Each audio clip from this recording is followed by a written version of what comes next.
आज की इस बुक समरी में हम जानेंगे कि कैसे कुछ स्ट्रैटेजीज राइटर ने अपनाई और उन्हें मेडिटेशन करने के बाद काफ़ी अच्छे रिजल्ट मिले। चाहे आप पहले से मेडिटेशन कर रहे हो या अभी शुरू किया हो, इस बुक में बताई गई टेक्निक से आपकी हेल्प ज़रूर होगी। इस समरी में हम जानेंगे अपने मंकी माइंड को शांत कराने का सीक्रेट। अगर आप थोड़ा बहुत भी राइटर की तरह हैं तो शायद आपको मेडिटेशन बिल्कुल पसंद ना हो, लेकिन बहुत सारी स्पिरिचुअल बुक्स और योग टीचर्स की मार्गदर्शन मिलने के बाद राइटर ने मेडिटेशन की ओर अपना सफ़र शुरू कर दिया। लेकिन रूल्स को फॉलो करने के काफ़ी दिनों बाद उनको बैक पेन होता था या फिर कोई और समस्या। तब उन्हें एहसास हुआ कि शायद वो गलत तरीके से कर रहे थे। राइटर को एहसास हुआ कि मेडिटेशन के लिए उन्होंने हार्ड तरीके का चुनाव किया। बहुत सारे टीचर्स का मानना है कि मेडिटेशन करने के लिए कोई भी तरीका ज़रूरी नहीं होता, आप जैसे कंफर्टेबल हो वैसे परफॉर्म करें। अगर मेडिटेशन करने से लोगों को तकलीफ होती है तो वो आखिर क्यों करते हैं?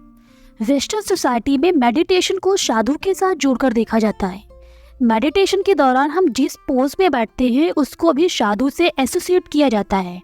लेकिन बात करें भारत की तो यहाँ पर भी लोग मेडिटेशन काफ़ी करते हैं, लेकिन हम लोग मेडिटेशन करने वाले हर इंसान को साधु नहीं मानते। बहुत से नॉर्मल लोग भी अपने स्ट्रेस से राहत पाने के लिए मेडिटेशन का सहारा लेते हैं। मेडिटेशन करते टाइम आप अपने सामने एक घड़ी रख सकते हैं, हाँ, लेकिन आपको अलार्म का इस्तेमाल नहीं करना है। जिस तरह से किसी भी फील्ड में सफल होने के लिए प्रैक्टिस चाहिए होती है, उसी तरह से मेडिटेशन में माहिर होने के लिए भी आपको काफ़ी प्रैक्टिस चाहिए। और सही तरीके से प्रैक्टिस तभी होगी जब आप शांत होकर मेडिटेशन करेंगे। एक रूसी राइटर ने कहा कि अगर आप ये सोचेंगे कि मुझे पोलर बियर के बारे में नहीं सोचना है तो आप सारा टाइम उसी के बारे में सोचते रहेंगे। 1980 के दशक में हार्वर्ड के साइकोलॉजिस्ट ने इस चीज पर एक एक्सपेरिमेंट भी किया था। उन्होंने कुछ लोगों को पहले कहा कि वो पोलर बियर के बारे में सोचें और फिर थोड़ी देर के बाद उन्हीं लोगों से कहा कि वो पोलर बियर के बारे में ना सोचें। दोनों ही सिचुएशन में लोगों से कहा गया कि जैसे ही उनके दिमाग में पोलर बियर की इमेज आए वो एक बेल बजा दें। और रिजल्ट ये हुआ कि जब भी लोगों को कहा गया कि बियर के बारे में ना सोचें, तभी लोगों ने घंटी बजानी शुरू कर दी। इस एक्सपेरिमेंट से यह तो समझ आ गया कि आप जब भी किसी चीज़ को स्ट्रांगली अवॉइड करना चाहोगी तो वो आपके दिमाग में आती रहेगी। तो अगर आप ऐसा कोई मेडिटेशन कर रहे हैं जिसमें कि आपको फोकस की नीड होती है, तो उस तरह के मेडिटेशन को परफॉर्म करने के लिए आपको बहुत काम करना पड़ेगा। आपके माइंड में ये ख्याल जरूर आता होगा कि दिमाग को शांत कर पाना बेहद मुश्किल है, लेकिन हमारे पास आपके लिए एक अच्छी खबर है। आपने पहले ही शांत दिमाग को कभी ना कभी एक्सपीरियंस कर लिया है।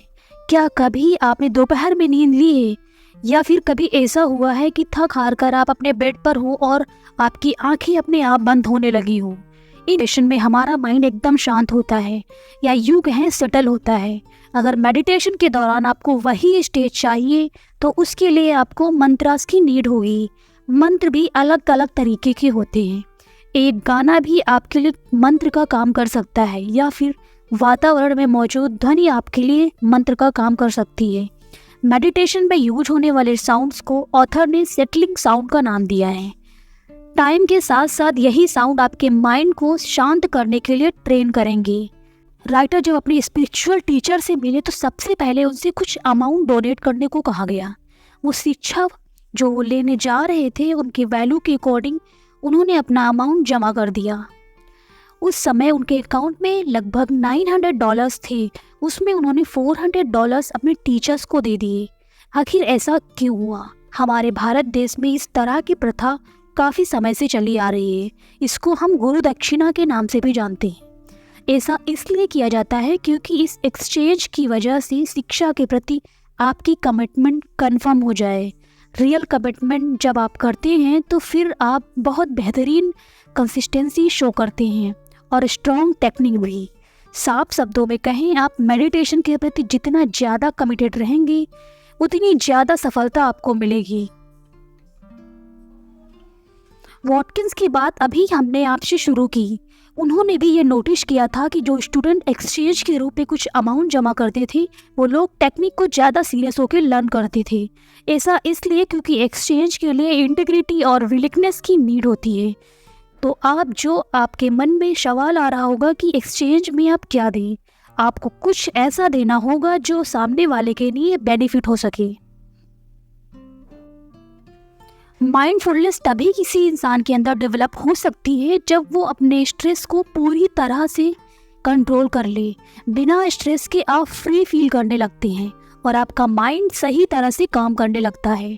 आपके अंदर का डर कम हो जाता है और आप अपने पास्ट में हुई चीज़ों को नज़रअंदाज करना सीख जाते हैं।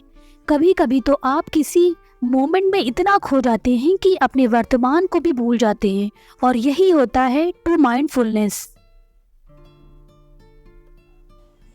हर इंसान की लाइफ में प्रॉब्लम हर मोड़ पर मौजूद है, लेकिन जब आप खुद को डेवलप करते हैं तो आप अपनी प्रॉब्लम से लड़ना सीखते हैं और उनको एक चैलेंज की तरह देखते हैं। सवाल यही है कि आखिर किस तरह से आप खुद को डेवलप करें। मेडिटेशन प्रैक्टिस इसका सिंपल सा जवाब है। मेडिटेशन की हेल्प से आप खुद को सही डायरेक्शन दे सकते हैं, अपने माइंड को डेवलप कर सकते हैं और अपने परसेप्शन को चेंज कर सकते हैं।